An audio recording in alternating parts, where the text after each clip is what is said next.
Hello everyone, today we talk about the naval dominance of Venice and Genoa.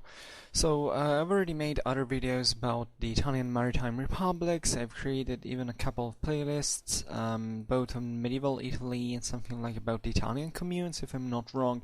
So you're going to find most of what I already told that can work as a, as a bit of background, a bit of context in those specific lists. Here, I can advise you even a bunch of videos that deal already with these these specific elements. The first one is definitely the Italian Maritime Republic's wealth and power in the Mediterranean, 11th, 13th century, and giving a look to something else. There is also, what else can we talk about here?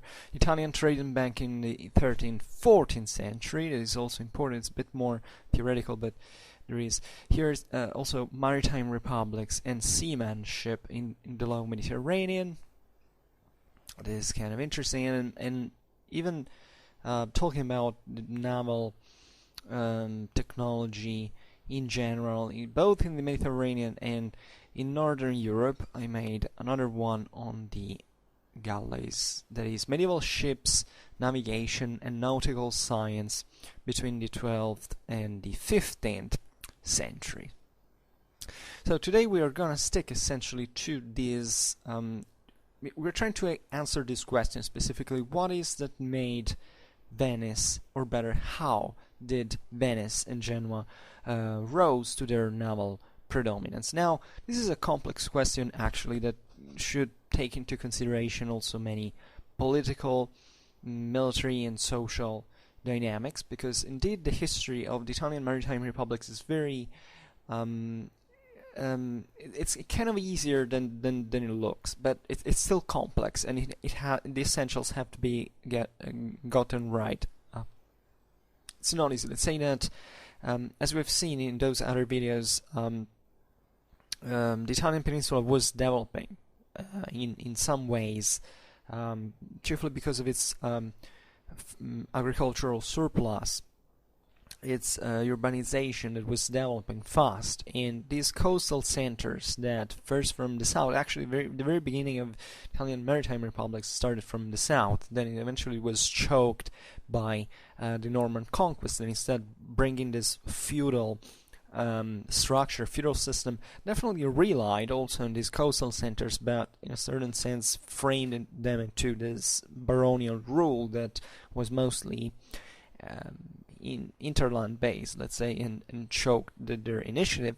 It's mostly in the center and in the north that so in the Italic kingdom proper, that had been left kind of a where central authority was kind of weak, and therefore these individual city republics could develop more easily. You see the rise of these main centers. The third most important republic was definitely Pisa. This is particularly important for Genoa's history because, being both on the very close, actually, there is this division theoretically between the Tyrrhenian and Ligurian Sea, but actually Genoa and Pisa are pretty close, and I think they're just not even 300 kilometers, just like 200, something like that. And that saw a great competition between the two centers. However, Genoa was kind of a larger system, or at least it rose at a certain point, especially during the 13th century, in a faster way than Pisa did, because Pisa was also kind of, I think, developing even earlier than Genoa in many ways. There was even, I believe, more continuity between, between the ancient world, with Pisa rather than with Genoa. And also here for dynamics that we can't cover now, Genoa rose, and there was a very harsh competition. Genoa and Pisa initially fought together, actually, against the Saracen piracy, and they kind of freed Corsica and Sardinia from the Saracen presence. They started fighting the Saracens also in North Africa and in Spain. As a matter of fact, the Pisan Genoese participation to the Reconquista also in the Iberian Peninsula was important on the coastal centers on Balearic Islands. in the eastern coast of Spain. Obviously, Aragon was mostly at that point involved into this. Aragon at that time was not still a substantial naval power. Now, by the 13th century, was rising instead as well. The problem is that when these two Italian republics take the upper hand to the Western Mediterranean, they unavoidably start to clash even against each other. And also in here there were several things.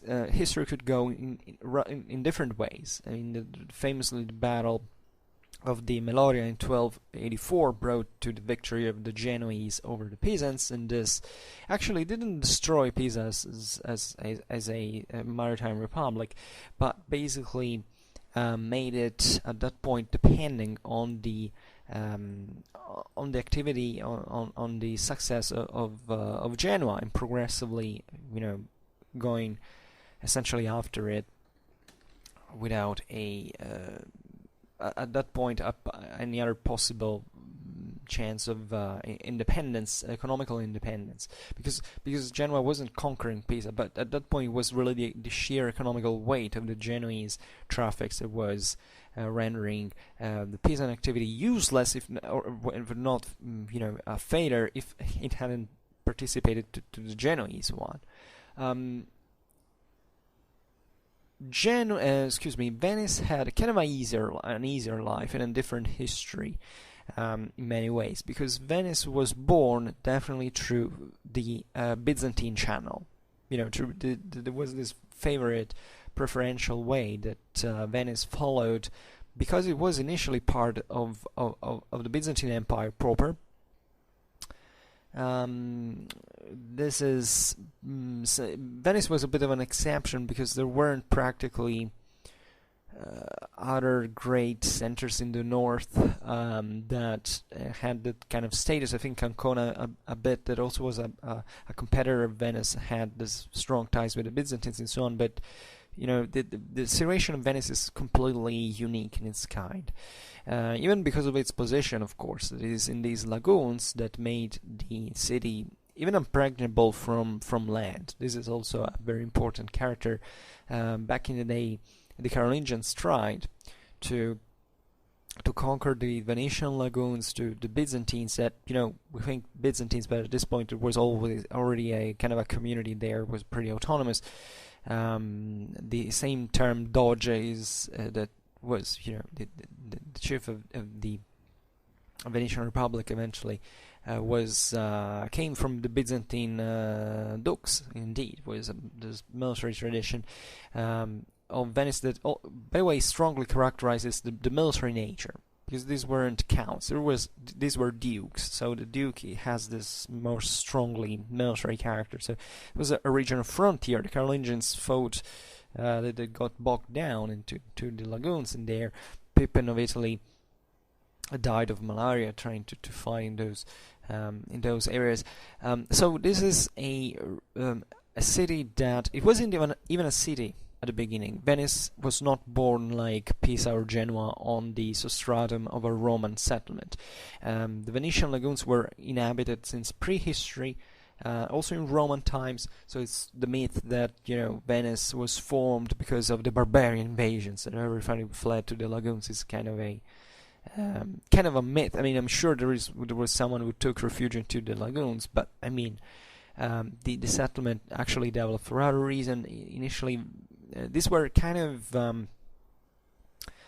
very poor. You can imagine even kind of very unhealthy places to live. There was a lot of material work to make these places habitables, and you have to think of the piling, the stilts, the palafittes to build this thing. Actually, the modern city of Venice still lays basically on those foundations. Venice had an early also in here, Venice actually rose from a relatively secondary position. There was another very similar center in there, that it was Comacchio. It was also closer to the Po mouth. and that was rising as a kind of an important trade center. The Venetians during the 9th century to basically take it over. The Venetians had an incredibly aggressive commercial penetration. They knew how basically they used war pretty intensely. This is a character in general maritime republics, that they basically developed through war at all times. I mean, these weren't peaceful trade centers as, just merchants going around. These were because these communities had the monopoly on their political and military options, let's say, differently from other areas of Europe where you have, for instance, important trade centers that, however, framed, for instance, into a feudal net. So they still had a lord that controlled. To take, the cities of Flanders, for instance, they always enjoyed a substantial autonomy, but up to a certain point were actually framed within a feudal domination.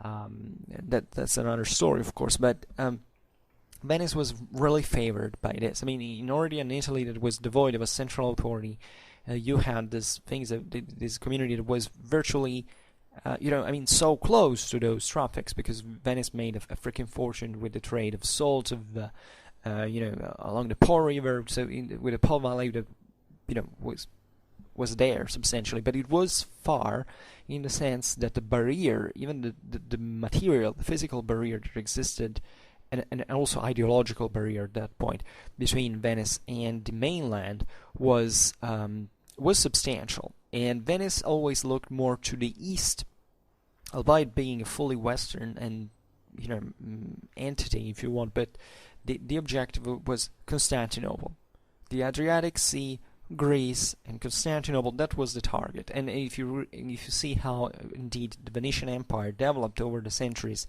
you realize that was their obvious option. Actually, the Venetians tried to expand at a certain point even to places like Libya, on the Libyan coasts.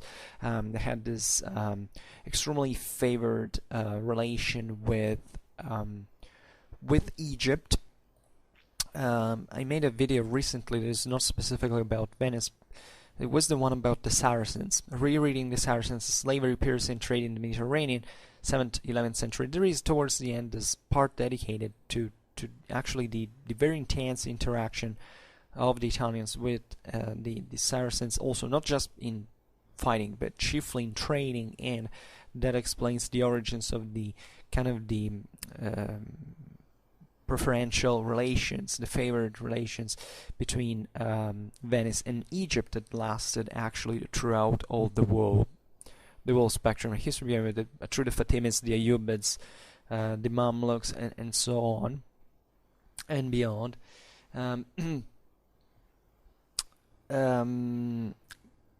So Venice basically rose, however, if you think about it even politically, Venice was not even part of the Italic kingdom.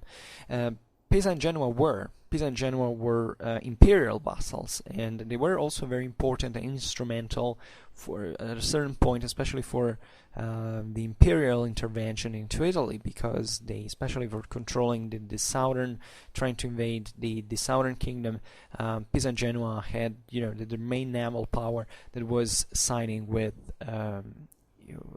essentially with the empire, that would promise in this sense, through the conquest of the south, the same monopolium that eventually the Angevins instead, by taking essentially the south out of the end of the Germans, granted to other powers like Florence. Now the allegiances were kind of different, because eventually, naturally, also Genoa at a certain point was wealth siding with the Angevins, so the things changed. Pisa was more markedly Ghibelline instead. But this is important because those were, if you look at the Mediterranean and all of the European continental powers that wanted to expand into it, those were that was the main sea power. If you wanted to control Mediterranean at that point, you had to control in a way or another Genoa and Pisa, because those were the only powers that had enough sea power, in fact, and availability of fleets and so on. These were kind of an exception even in the concept of of ship maintenance, in the sense that at this point there weren't permanent fleets. I mean, if you look, I don't know, the main kingdoms of France, of England, or Castile, at this point they didn't have anything like a permanent fleet. They sometimes but the same also for other powers in the Mediterranean, like Egypt. Just I think the Byzantines had, in fact, a permanent fleet that at this point went, however, to be dismantled progressively, also because they were using the Italians basically to man their, and it was more convenient in many ways. So the main point is that there weren't permanent fleets. At this point, fleets were recruited only for a certain specific task and then eventually disbanded.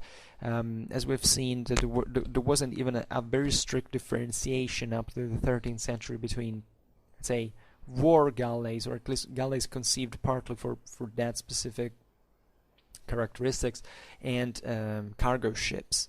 Actually, the very first naval engineering design for having a strictly warship is something that you find in 16th century Sweden. Up to that point, basically the difference was just, more in the maneuverability and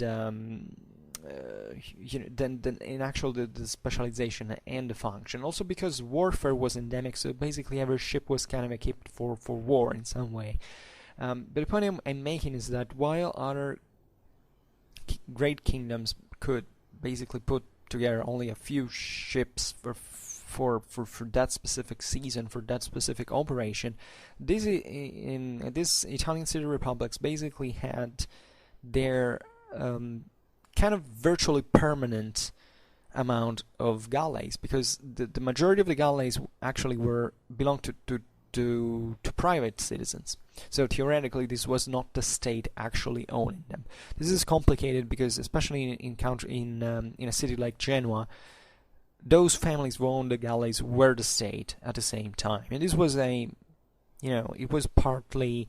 And we will see afterwards how it really was. But the theory is that these city republics had available at all times tens and tens and tens of galleys that at a certain point the commune could say, okay, guys, we need essentially a certain number of galleys because we're at war. So, and those were already available. Already, they were ready. They were manned. They were crewed. They were equipped. They were armed at all times. So these powers were essentially developing in a very natural, very spontaneous way that, however, was also producing the availability of an enormous quantity of ship power that was unknown basically to anyone. So if you wanted to control the seas, you had to control these cities, and the problem with controlling these cities was you had to control basically the whole region. It was a freaking mess to control, because at this point the Italian city-states had this massive kinetic energy on their own, they owned stuff and tried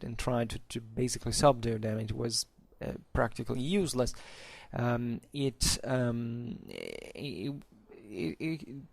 The whole support that these cities could give actually was through a form of cooptation or shared interests, and not really by direct control. But it's still important because these cities, as we've seen, were in constant competition with each other. So there was always kind of a good reason for each other to fight.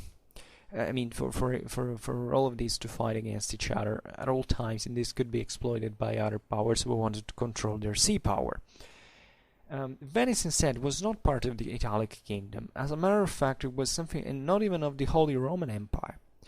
Venice basically was out of it. They weren't vassals of the emperor, and theoretically, they belonged to the Byzantine Empire in some ways. Naturally, already by the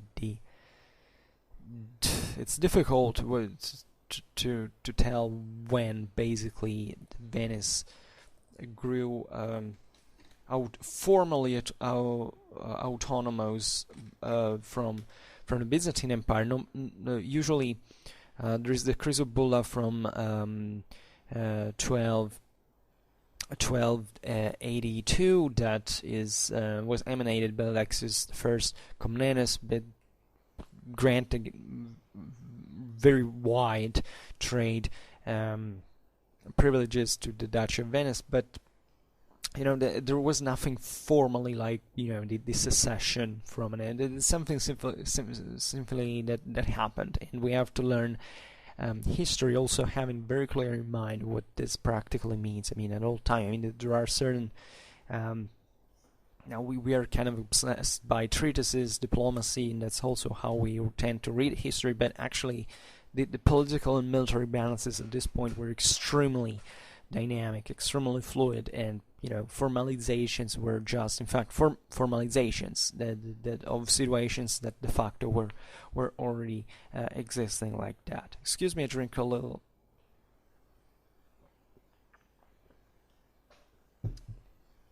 So this is general picture. Eventually, when it was a very strong attrition between Venice and Genoa. Once the Genoa reached the main, they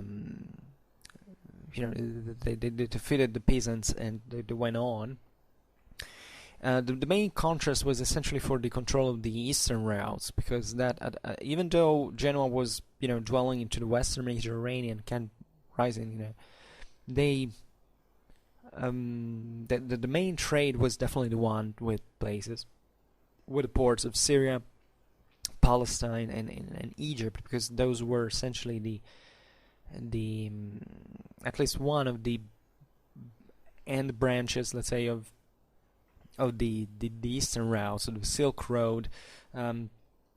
These routes had several ramifications. Naturally, the Egyptians were, for instance, more into the Indian Ocean trade through sea, etc.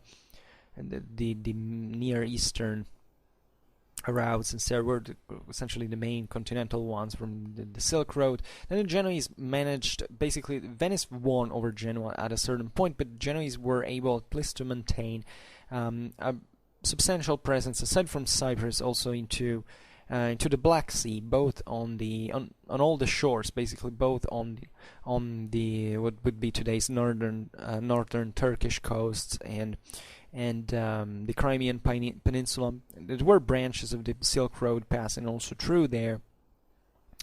That also went into the Danubian area.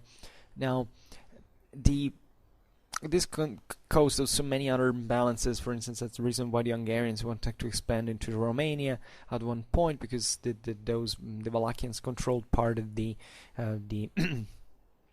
end of the Silk Road branch, this branch of the Silk Road. And however, the general point is that the main fight was basically into the Eastern Mediterranean, and the reason why Venice won, albeit risking very much, especially in the Chioggia War, it was essentially related to the greater political and institutional stability of the Venetian system, because the Venetians basically, they kind of arose in similar fashion compared to others. These were basically private families that were ruling the business, but Venice had, towards the end of the 13th century, basically this the freezing of their oligarchy into a senate system that was at that point it was also a very complicated system just from a political point of view, but it basically saw at the top of the state only those very few families that had a kind of a direct rule over the business that was much more unitary than what was happening in Genoa, where basically these institutions had not been formed. There were the communal institutions, but they were pretty loose, and Genoa sometimes was kind of several cities in one. Literally one part of the city like against the other. Several factions were some kind of 3 or 4 major families that ruled the province. They were constantly, fighting strongly for power. Genoa also was much more open to foreign intervention in some way. They also, for geographical reasons, because we have seen it was kind of easier. Venice was kind of impregnable. It was easier to conquer it by sea than by land, objectively. So this meant basically only another Italian maritime republics could achieve that. The Genoese almost achieved that, but eventually they kind of lost it. And in part, let's say,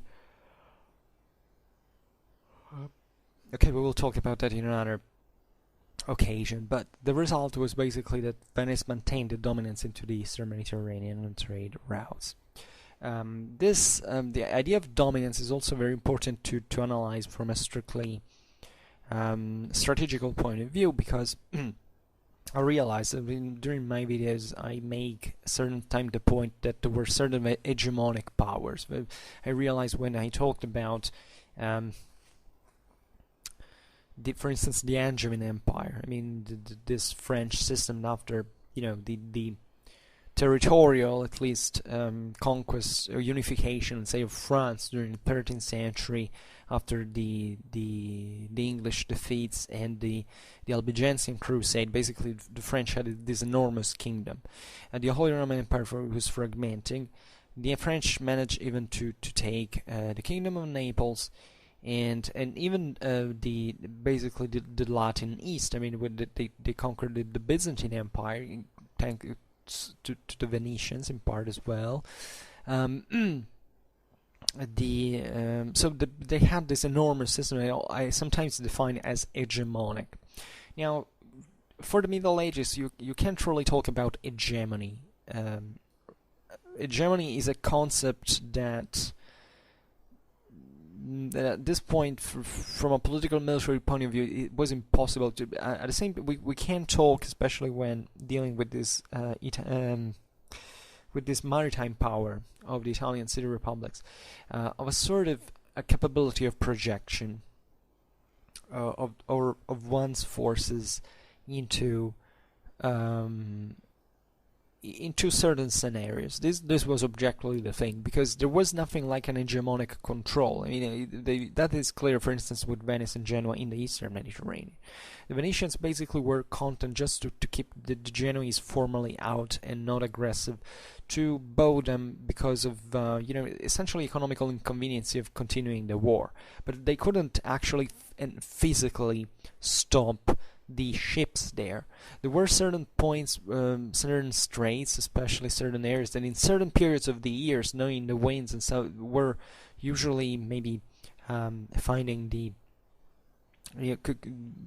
could be not really blocked, but at least you could ambush the enemy convoys. Basically, during the 14th century, the Venetians and the Genoese consumed an enormous quantity of European resources fighting into the Mediterranean like that. It's something. It was extreme. It's one of the forgotten conflicts of medieval Europe that was massive for sheer amount of capitals that were burned in that thing. But the idea is that you couldn't, however, still fully control every single ship that was passing. So the idea of, for instance, of a sea block, of a blockade and stuff like that, it's something that at that time you couldn't achieve because of naval technology. That's something that started happening only from the end of the second half of the 19th century, when you actually had a naval capability that could control wide areas of sea without basically passing anyone, because of firepower, because of speed, and so on. But at this point, it was kind of impossible.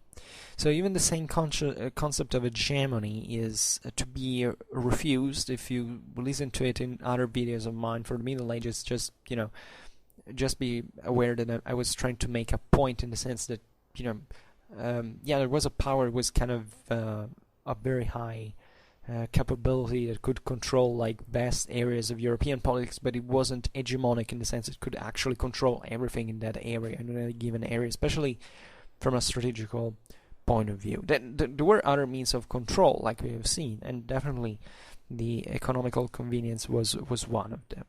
But without getting lost into the details of the stories of now, the main point is how where this dominance came from. I mean, how could they practically be such great powers at this time? The idea is that the Venetian and Genoese dominance was based, in spite of the competition that, let's say, reciprocal competition between Venice and Genoa and the other Italian, Iberian, and French maritime centers, was essentially held up, just like for the Hansa in the Nordic seas, by a naval preeminence. A naval preeminence that was based on essentially on the capacity to build up ships in a superior number to the other powers, essentially, and also with a higher tonnage, and also the capability of protecting the troubles by sea. So this entailed naturally a certain, in turn, a certain amount of other capabilities that naturally were partly technical, partly financial, but also naturally political and military. At the first time, the Venice and Genoa definitely were deeply involved into political matters, also of continental Europe. It wasn't just, they were actually physically confined to that, because a characteristic to their maritime dimension, let's say, because the characteristics of these maritime republics that might seem weird initially, but if you think about it, it's kind of clear, was based essentially on the absence of territorial conquests proper. I mean, it is true, yeah, Genoa, we've seen that they conquered Corsica, they conquered Sardinia, but even in there, they were mostly coastal settlements. The same goes for Venice. They conquered Crete, etc., but they mostly, their power was concentrated on the coastal centers.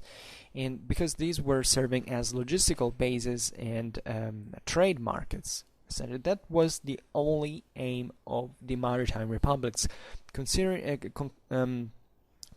Conquering huge amount of lands was completely out of the interest of these people. It was not convenient, it was not economical. Even when the Venetians, together with the French crusaders, conquer Constantinople and they split the Byzantine Empire, the Venetians by agreement had to get, I don't remember whether it was 1/4, I think, of the Byzantine land. They refused that. They wanted only the coastal centers. It was a very clever thing, because eventually the French who settled in there began to export feudalism that it pretty much worked into the Byzantine environment. They started fighting against each other, and it was a mess. It was the Byzantine, the experience of the Latin Empire was even more depressing in some way than the one in the Outremer states in terms of political and administrative capabilities.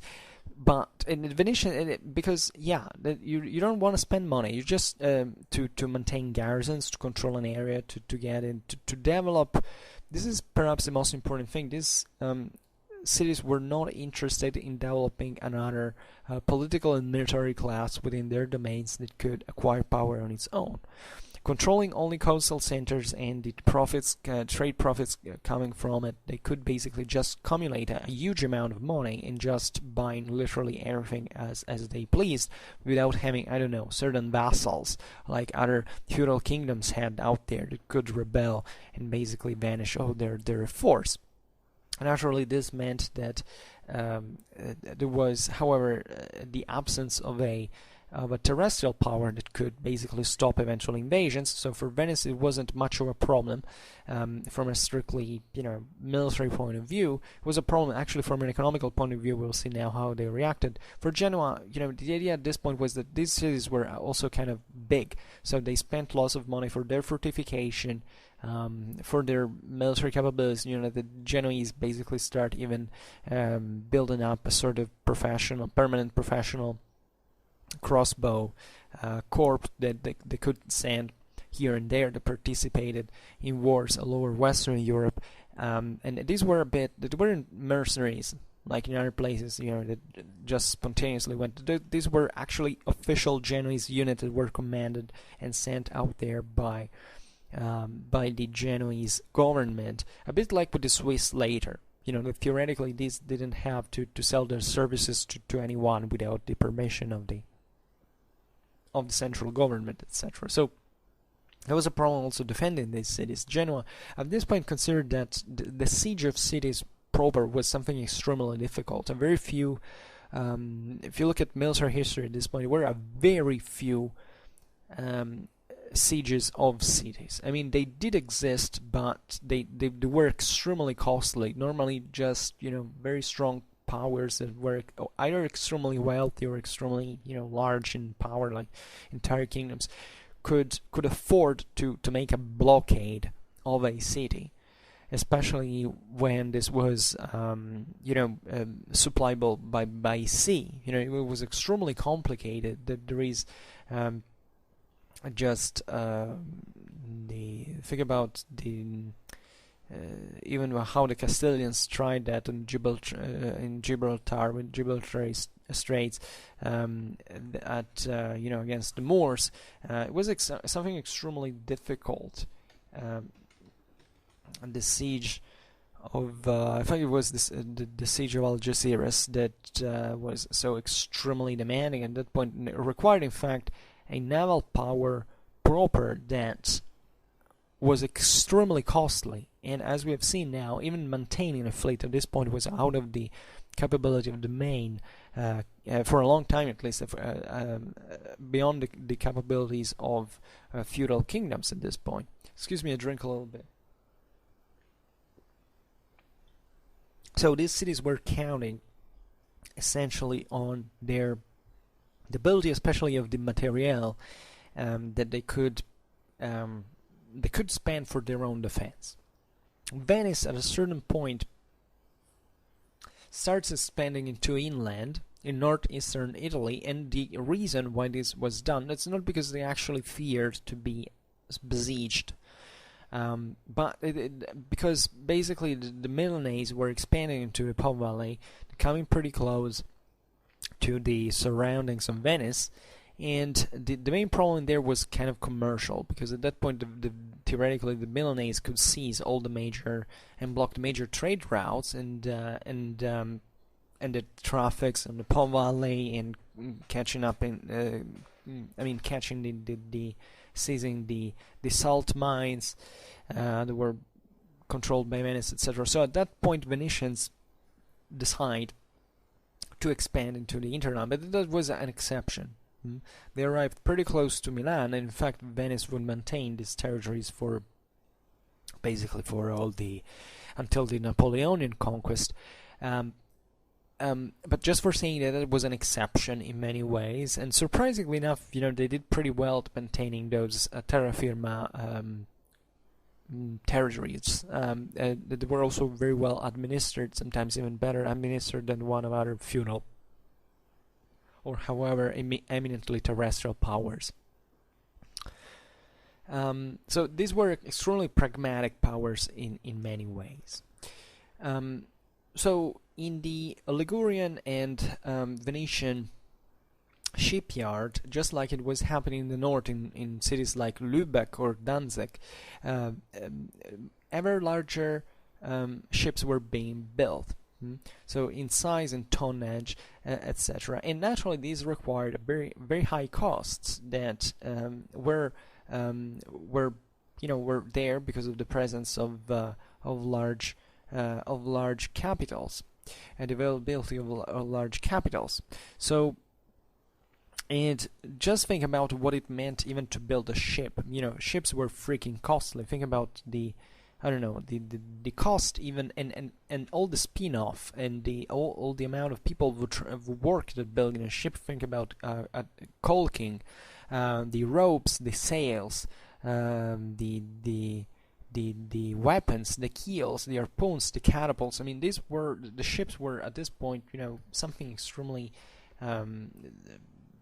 even refined from a technical point of view. So you need the proper working force, a specialized working force, and these cities had developed substantially to be self-sufficient from this point of view. You can argue that the whole city was basically oriented towards this maritime business, and there were even certain mystical bonds, let's say, between the city and the sea. For instance, in Venice there was a beautiful ceremony. I think it happened once a year, where the Doges sail out with a ship into the lagoon, and it threw a ring into the sea, basically sanctioning the marriage between the commune and and the sea basically, and therefore the maritime dimension. So it was really something atomic, something very deep, very rooted, and it definitely corresponded also to a different mindset, a mindset that is often difficult to understand because these powers were also extremely individualistic minded. This is something you notice even if you go if you visit the Hanseatic cities, that these cities consider themselves just as themselves. They consider themselves, first of all, free. Freedom was an integral part, and this is naturally positive because from one side these were centers that developed a great, even a great autonomy and artistical. Think about Venice. Venice, I don't know, it was considered even, albeit a Catholic power, were considered by the Northern Europeans Protestants ad honorem, let's say, because they were, for instance, they tried to escape the papal Inquisition and the censorship on the press and so on. They were extremely interested in art, etc. They made.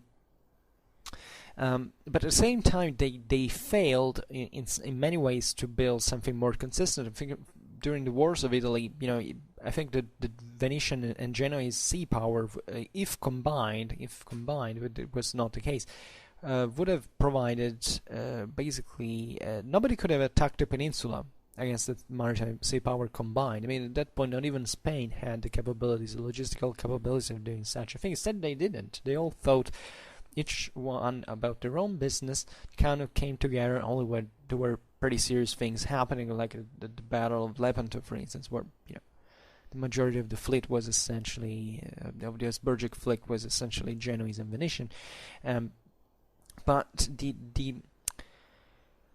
idea is that they were really thinking everything on their own, completely on their own. Even the relation with the Ottomans, especially in the case of Venice, was pretty weird in many ways, because the Venetians actually were the first power exposed to the Ottoman advance, but at the same time, between a war and another, they were essentially trading, and it couldn't be otherwise. I mean, it had always been like that, because it would have been inconvenient for both of them to basically stop trading for what ultimately. And also the intersections between Venice and the Ottoman Empire, in fact, were rather consistent.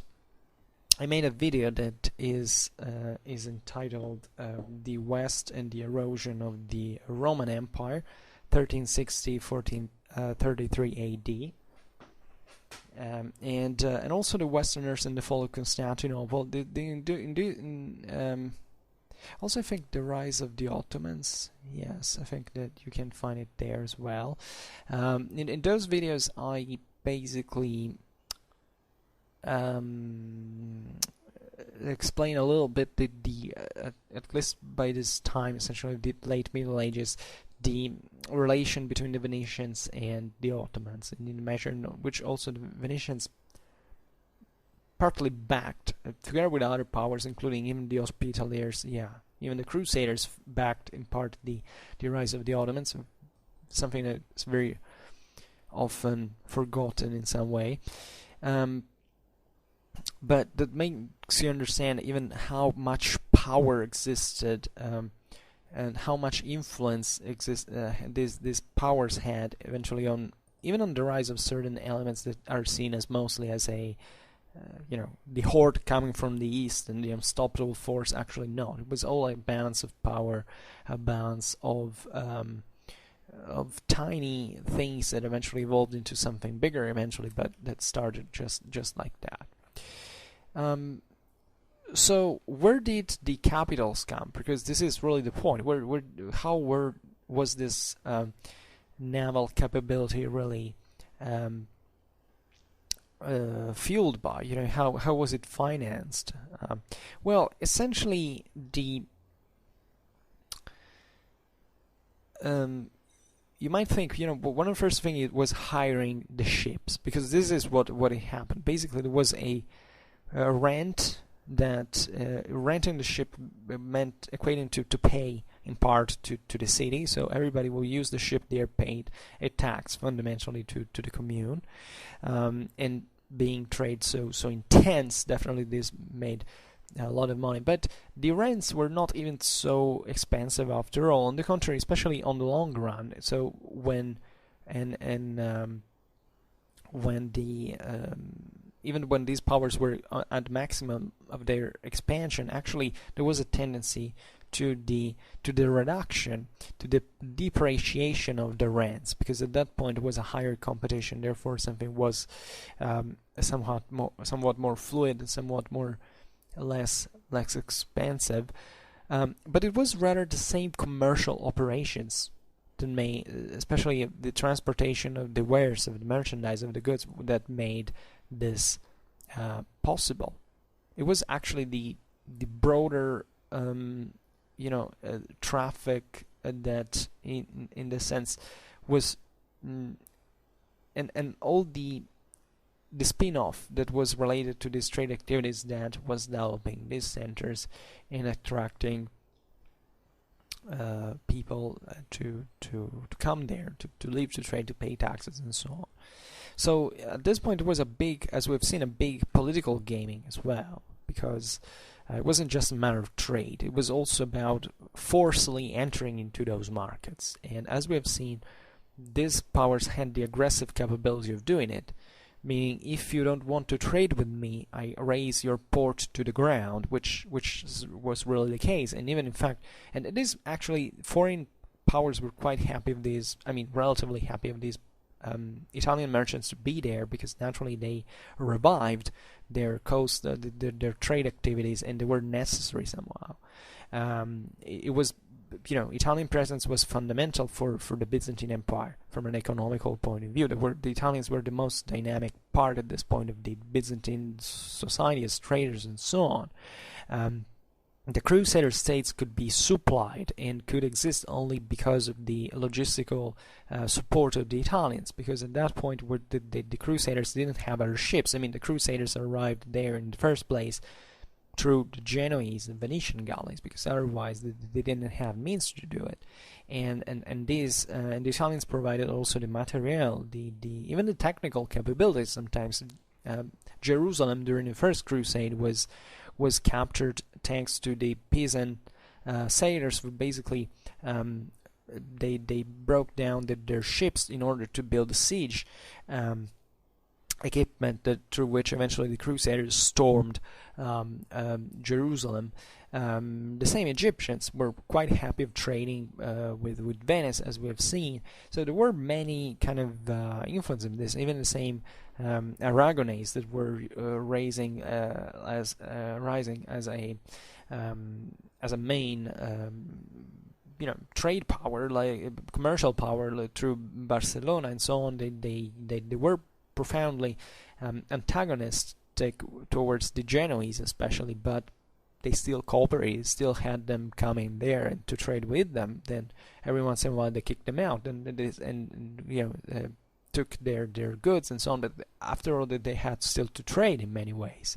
The same emirate of Granada in the south of Spain was actually a very solid partner of Genoa, especially ever since it entered in contrast with Aragon, and that was fundamental. So think about France and England. At that point, even the sheer financial capitals that were lent to those monarchies by these Italian bankers, not necessarily the Genoese in part, but just think about the Habsburgic power in the 16th and 17th century. It was all a Genoese. There was St. George's Bank, essentially. After the Fugger went bankrupt, it was now the Genoese who were paying basically the whole thing. So it's not that there was a lot of friendliness between these powers and the Italians. On the contrary, this is also the moment in which a bit the stereotype of the sneaky, greedy Italian merchant was created in the mindset, naturally, especially thinking from those strictly feudal perspective that despise finance in theory, that in practice obviously not. But objectively, the Italians could be also pretty aggressive. Once they seized their own in the port, basically, as we've seen often in other videos, they were granted the occupation by the local authorities of a certain certain quarter, essentially. It was the C1 with a port, etc. This was usually fortified. It was a citadel within the city, basically. Itself, it was sometimes even impregnable, especially because it could be resupplied by sea. And sometimes there were kind of different quarters of the various cities, like Pisans, Genoese, Venetians, and these were quite often also battled into the city against each other. So sometimes there were cities that went devastated by the clashes between these armed, there was always a military presence in there, as you can imagine. So sometimes the local powers were quite dissatisfied with this. There was a very strong anti-Latin reaction in Constantinople at the point. Most of these merchants were either killed or imprisoned. Also in Egypt, the Sultan at a certain point got fed up with this, but at the same time they couldn't do without. And after a while, these powers would come back and even seize back what they had lost, even with the interests, because the local authorities couldn't do without this the opening of this trade that revived their trade economy. And at this point, every power was kind of chronically short of money. The only powers that were not short of money were, in fact, these Italian city republics that could have an immense power. Just remembering Florence, that was not a maritime republic, was not even actually kind of a regional power at that point of some sort, but it had a higher GDP of the whole Kingdom of England. Just saying, that was the wealthiest city in the world at the time, literally. So just for saying the amount of wealth in a world and financial power we live in a world today where financial power is normal, because that's how our societies developed, our technology allowed us to operate in some ways. But at the time, for world standards, these were kind of exceptions. These were things that were not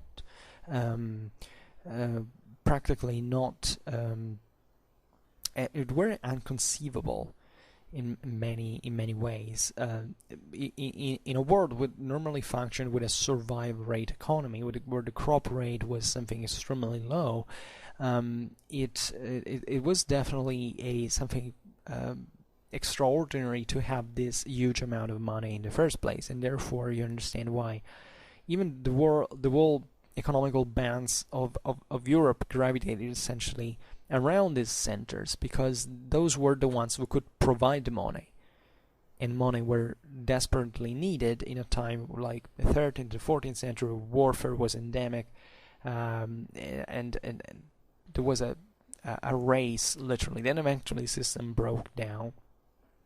But let's say that in the essentials, the banking activities and so on were keeping to be developed. So in many ways,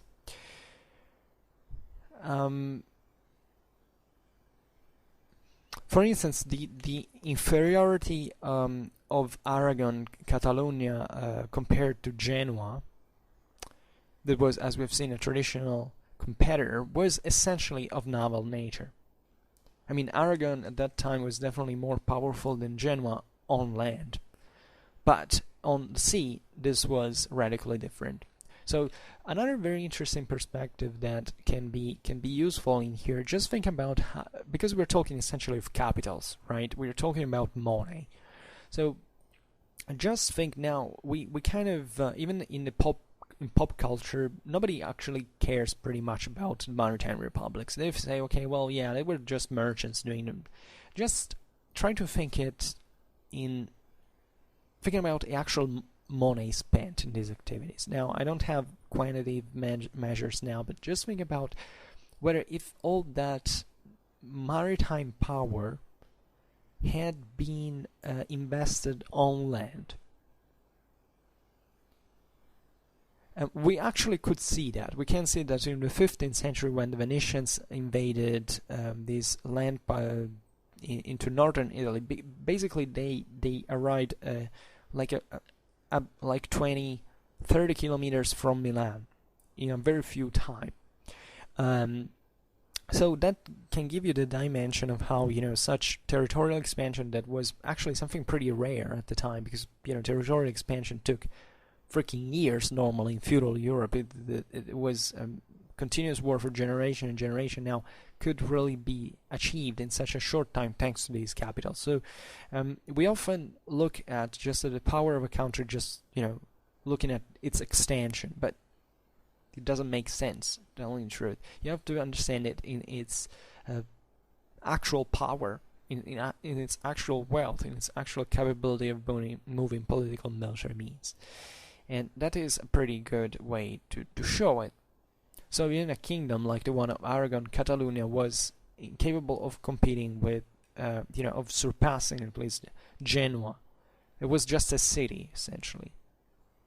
In its, of course, they controlled other cities. Indeed, they had a minimal terrestrial power, but these were in fact cities. They weren't practically big stripes of land. And the Aragonese were definitely being aware of this.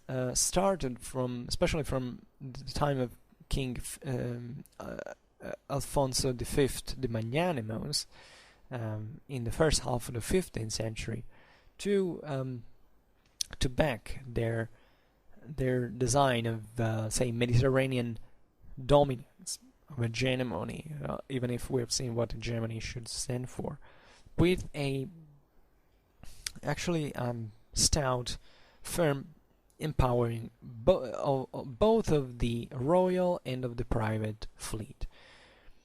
This was very important. Why? Because, as we've seen, up to that point, there was nothing like a permanent fleet. Just like on land, there weren't permanent armies at the time. So when towards the end of the Middle Ages, there is the development of certain political and certain powers that were strengthening and transitioning towards in a phase of a modern state, or whatever you want to call it. One of the main problems was indeed, and arguably the most important problem, was having a permanent military force, including the one for a maritime power, for a power that, however, wanted to expand on sea, with a permanent fleet, having a permanent fleet, which was completely new. About this, I made a video which I can't. Let's see if we find it. The title of the video is Castilian Fleet in the 13th, 14th centuries. And that essentially speaks about this. Castile was not actually had the main fleet of the Iberian kingdoms up to a certain point, also because it was the most powerful. It was mostly terrestrial power. Nevertheless, its history is kind of interesting because it shows how the progression in the development of its maritime military, its military naval military capabilities. First hiring the Genoese ships mostly, then eventually trying to kind of build its own shipyards and building something on their own as a crown. That was fundamental. Having finally a fleet that you didn't have to buy from someone else, not having just to confiscate ships to private people that also could create a problem within the political balance because of that, but having actually your own ship as a sovereign. That was very important. It was a need that was rising, especially during the 14th and the 15th century.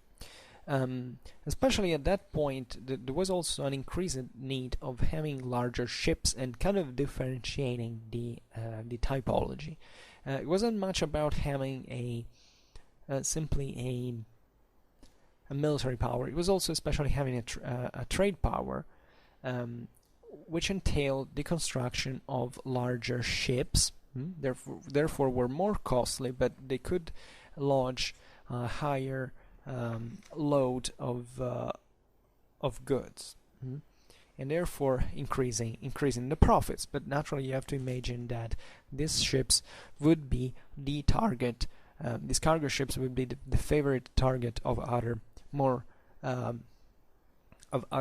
your enemies, essentially, and that could attack you with certain different with a military fleet at that point. So it was like the two things were unavoidably going in parallel, and as we have seen up to that point, there hadn't been even a great deal of differentiation between the military and the cargo ships proper.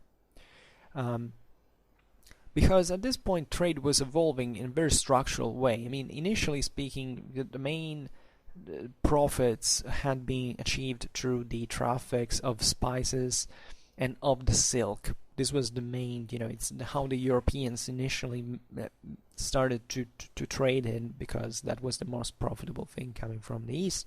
Could be sold in exchange of their own goods. But towards the late Middle Ages, the traffic was increasingly oriented towards the kind of heavier and less valuable goods in many ways. Obviously, yeah, they were still profitable on the market, but we're talking not just about spices or silk. They were kind of luxury goods.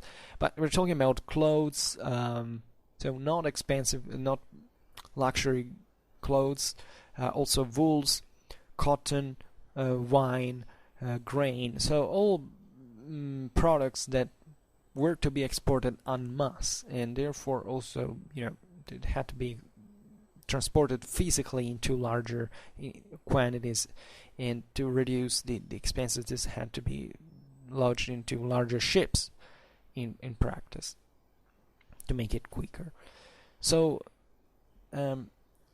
sometimes at this point the ore galleys, the sail cockas, and with a single helm on the poop, and the orcas came to support sometimes certain loads that could arrive roughly up to the 100 tons. So can you imagine how large these ships were getting over time, and these needs naturally triggered other needs in turn. That was the protection, the defense of these maritime transports, and you have to think that in this landscape, everywhere, we're talking about the Mediterranean, we're talking about Northern Europe, we're talking every single freaking sea in the world, every political and commercial force with some interest on the seas exercised piracy and privateering by default. So when we see those peoples were pirates, no, every single people who was on the sea did piracy and privateering by standard. That was the standard thing. That's what the Vikings had done, that's what the Saracens had done, that's what the Italians were doing, that's what the Ansa was doing in the north. They were doing it. Oh, it was normal. It was just a matter of who was better doing it.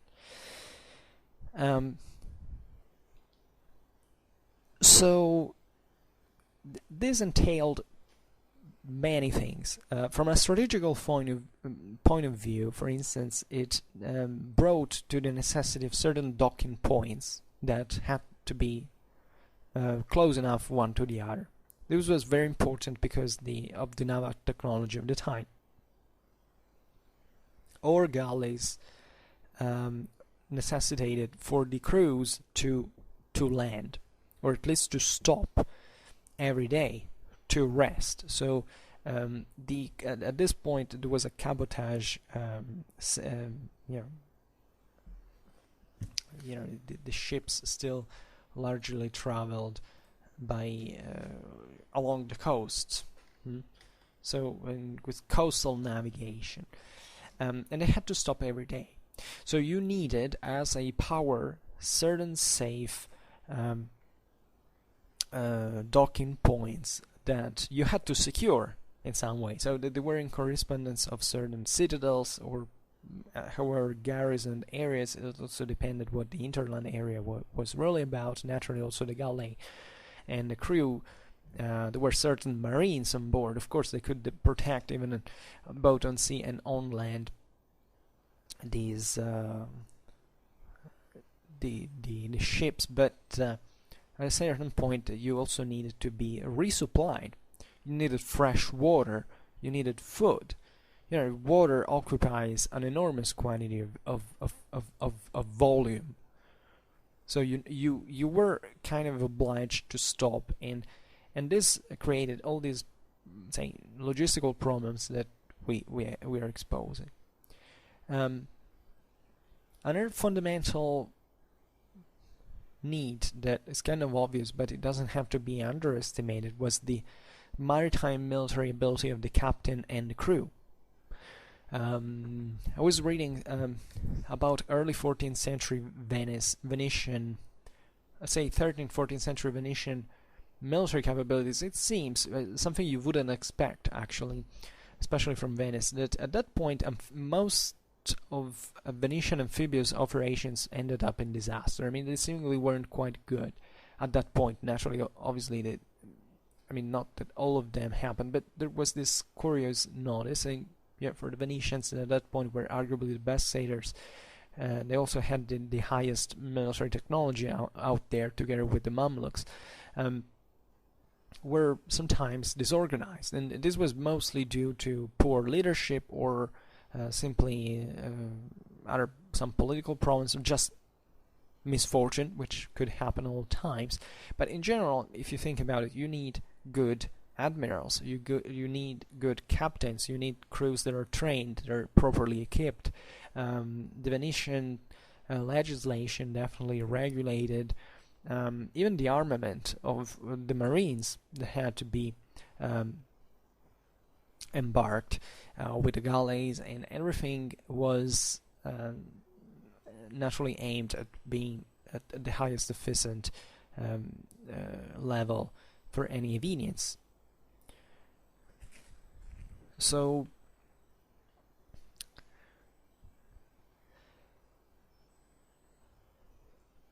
another very important part of commercial dominance was the strength of the public apparatus to your own sailors and merchants. This was very important. You had to provide some sort of protection, international guarantee, let's say, for your personnel. It was kind of normal.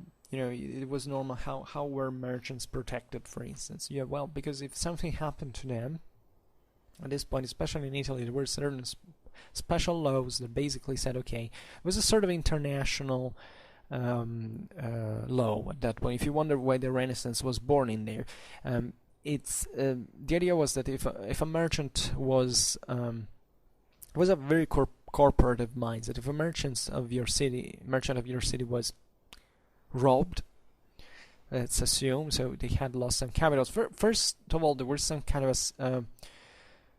of insurance that you were paid by the state, so this could go along. But this didn't go without political consequence on the international sphere. I mean, if a power had unjustly, let's take away this adverb, it doesn't make much of a sense, but a certain power had assaulted your merchants, or had not protected them, or some bad thing happened, your state could essentially retaliate against that country, even from an economical point of view. That was quite naturally complicated, as you imagine, because the various economical interests were all intertwined, but insurance systems were quite developed at that point, because there was naturally always an implicit quota of risk attached to these travels. The same, ship investment originally was born like that. I mean, there was a factor of risk you had to be considered, but nevertheless, capitals were invested in these activities, and the whole thing progressed because evidently the profits surpassed the losses, despite of all. Also, sailors naturally were safeguarded. For instance, galley owners at this time weren't slaves. Slaves is something that started to appear when there was this renewed Christian versus Muslim hostility revived during the expansion of the Ottoman Empire. For then, there was a lot of war. You had kind of relatively clear, sides, so that you started hiring slaves and to be owners. But actually, at this time, most medieval owners were actually freemen and salaried workforce. It was a kind of even a privilege to be an owner. You had the owners were really protected. The crew was really protected by the state in many ways. There were certain conditions of employment. They were quite important because they were objectively the ones who literally shift with their muscular force all that wealth, and made the city rich. So it was naturally important. It was a profession. It was a living, just like others. Towards the end of the 13th century, Venice also developed certain new forms of travels that were sort of naval caravans of galleys, and this system was called the muda, plural mude, which basically was a fleet equipped for military defense that one or twice in the year were directed to the three main commercial landing places of the Eastern Mediterranean, that were Constantinople and the Black Sea, Beirut in Lebanon, and Alexandria in Egypt. So the Muda system was very important because it was you can say it as a form of higher organization of this and rationalization and statal control on the commercial expeditions. What is the Muda essentially? Well, initially galleys had been really going on their own. We've seen how the origins of these maritime republics was quite spontaneous in many ways. These republics were republics, in fact, because they had been the coming together of several people who considered, the public, good. So in a sort of democratical form, the base of their own society, the base of their own state. Then, so initially it was really, individuals, then families, and larger guilds that went autonomously out there. It was pretty normal. I mean, trade develops by itself. You don't really need a state to regulate that. Now, however, during here we see the end of the 13th and 14th century, there was the need to kind of to regulate better these traffics, chiefly for a military reason, a political and military reason, because there were new solid entities that were out there. The same city republics were essentially structuring themselves more like states properly than spontaneous group of families involved into business. We have seen how in Venice this gave rise to a very solid and functional political and institutional centralized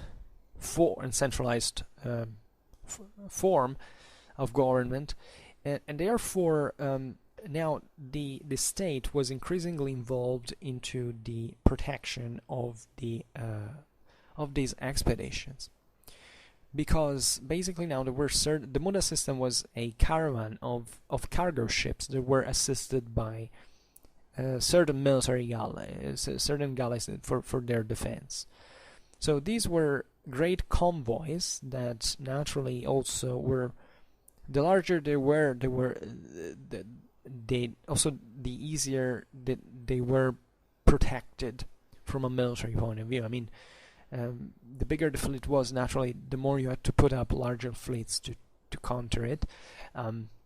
So this in turn required also from the other side a better military organization. So Venice and Genoa started to make these word convoys, trying to hit that main convoy into this large, and this gave origin to large battles into these to those straits and islands where these large convoys were thought to pass in that time of the year, hoping to seize them, to win the battle, and to seize the cargo ships, and so making one big hit at a time. And this, however, proved to be, on the long run, kind of inconvenient, because it wasn't a matter of, at the end Venice won, but it wasn't a matter in the sense of, it was just an economical thing.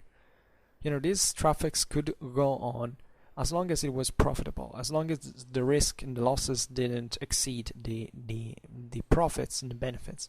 So, on the long run, the most structured state, that is Venice, won over Genoa, because it could organize better mode, it could provide a better protection to its convoys, and therefore this went on. And this went in parallel, however, as a spin-off, with other administrative, organizational, bureaucratic developments that had to ensure the efficacy of these expeditions.